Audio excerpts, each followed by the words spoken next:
Hey everyone, welcome to today's video. I have been committed. You all will be proud of me because I have been committed to creating more consistency in my busy life. If you can relate to that, this video is going to be helpful for you because I'm going to talk a little bit about the types of planning that I've been working on, and then we're going to get into budget planning. But I did want to take a moment to talk about holistic planning, business planning, because it all factors into planning for my budget. So this is my catch-all planner. This is my business planner, and I'm going to transition this to become my budget planner. But first things first, if you're new to my channel, hey, welcome. My name is Deborah Netta. Here on my channel, I share pieces of my life with the hope of helping you to balance, grow, and succeed in yours. And my ultimate goal is that we will all commit to planning with purpose. All right, so once again, this is my catch-all planner. And in it, I capture like my work schedule, vacations, travel, upcoming activities, and all of that. The things that I need to get done or accomplish or plan into my days may have financial implications. So it's important for me to stay on top of my commitments that require money. For example, I'll just rattle off a few. I am going to a housewarming celebration. And with that, I'm purchasing my sister friend a gift. And then also with that, I have a sitter for my children. So those are two things that will cost, right? And I want to make sure those get factored into my budget so that I don't oversubscribe my amount of funds. The second example that I'll give is we're traveling to visit family because July is the 4th of July week. So I also need to factor in maybe additional costs because when we go to visit, they're like, it has my favorite ice cream spot. It has my favorite food spot for a seafood because it's on the coast. So that's going to bump up that budget for the week a little bit more as well. And then at the end of the month, my children have a sports activity, y'all. And we're traveling, and that requires flights, hotels, all that good stuff. So I hope those few examples really emphasize the importance of planning, not just your budget, but planning your life holistically. The next is my business plan, and the goal of any business is to make money. Unless you are not-for-profit, then you're a not-for-profit.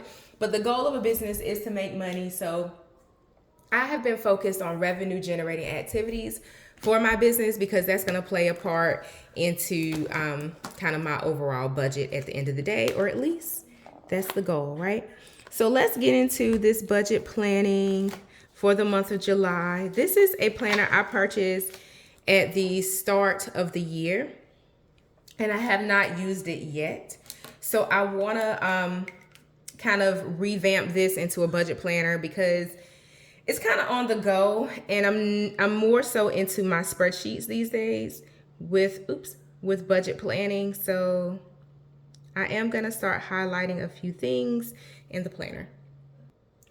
All right, so that's the first thing that I'm going to highlight in this planner for budgeting. I'm also going to highlight my hair appointment because I'm getting my braids refreshed. And I don't know if you can relate, particularly if you're, and this may be true for anyone, but I know for my sisters, right? With our textured, beautiful hair, I feel like hair prices are on the rise to get our hair done. I remember when I was in college, I used to go get a $20 roller set every 2 weeks. And that was after a price increase. Now I'm paying so much more for my hair. But I get it, times change. There's no slight to my hairstylist and things like that. But I say all that to say prices are increasing.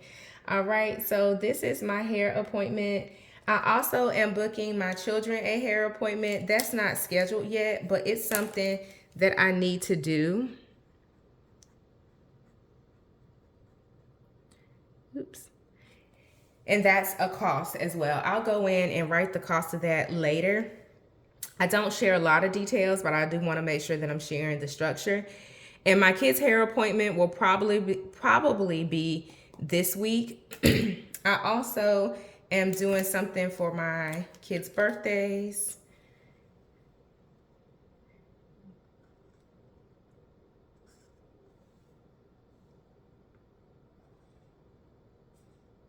I have other family members who have birthdays as well. We have a mix of birthdays and anniversaries in the month of July. Y'all, I have not stopped highlighting yet because that goes to show how much we have going on in the month of July. And I'm missing someone. Yes.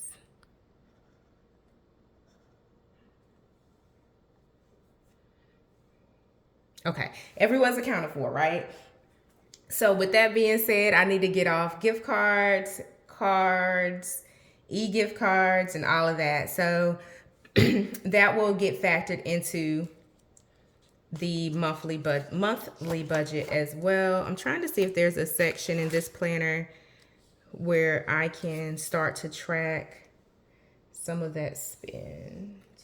So I know what I'm getting everyone.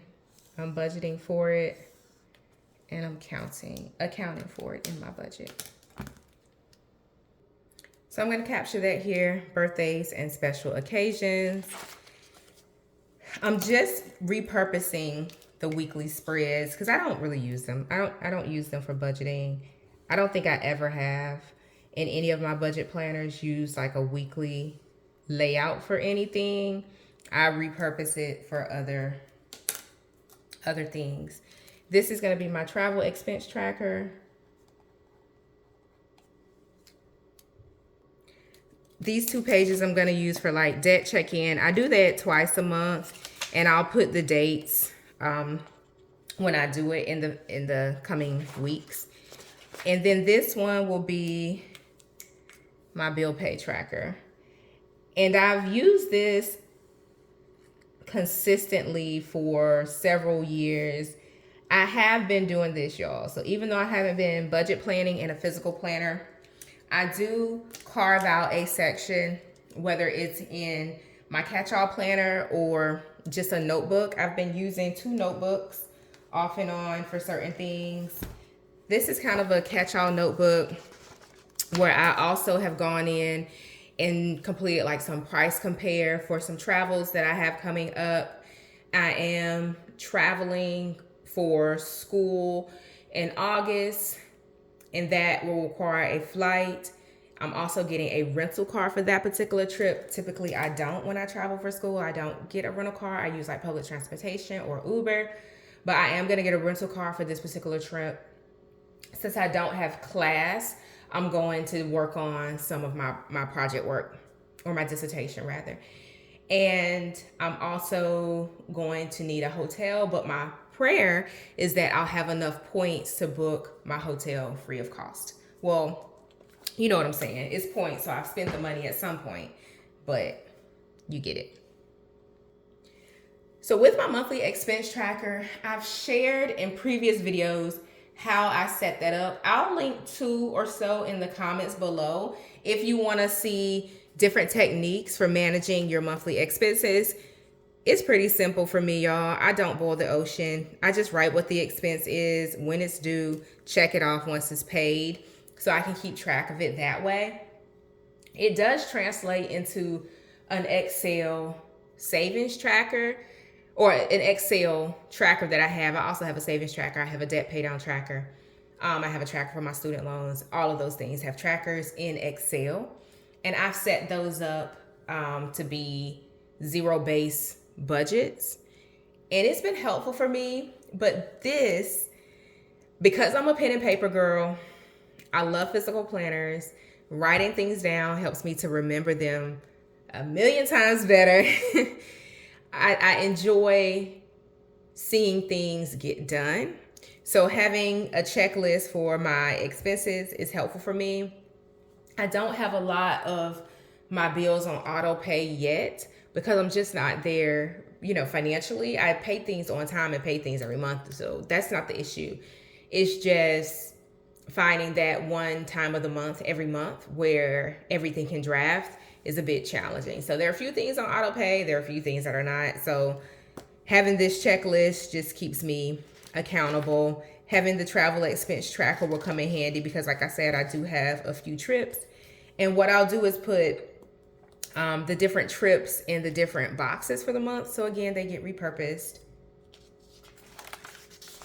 And then, of course, the birthdays and special occasions. This may be a future planning section that I'll use this for. And then this, of course, has become kind of my overview of the month where I'll put in like my hair appointments. I also have a photo shoot. I previously paid for it, but I may purchase like another like layering out item for my outfit. So that will require a cost. My kids have a hair appointment that I need to get on the schedule. And I don't per se go in and put all of my bills. I'm looking for another highlighter, y'all. I know I have a pink one somewhere. I found a purple one. I don't put all of my bills in the setup just because it's no need to, since I have the Excel. But I do like to capture some of the big bills that come out throughout the month at specific times. So I've done that. And then what I'll also do is put the trips into the planner. I won't note those here on camera, but that's how I plan and budget plan each and every month. I'll put the dollar amounts associated with all of the items. I'll itemize all of the debt that I'm working towards paying off. Y'all, your girl has found herself in a unique situation, but I am hopeful of what's to come in terms of paying it off. So nonetheless, I hope that you found this budget plan with me video helpful. Leave me a comment if you have questions. Also, let me know if you prefer Excel spreadsheets, physical planners, notebooks, or other mechanisms such as apps for your monthly planning. I'm curious to see what you all are using, and I will speak to you in the next video. Happy planning, y'all.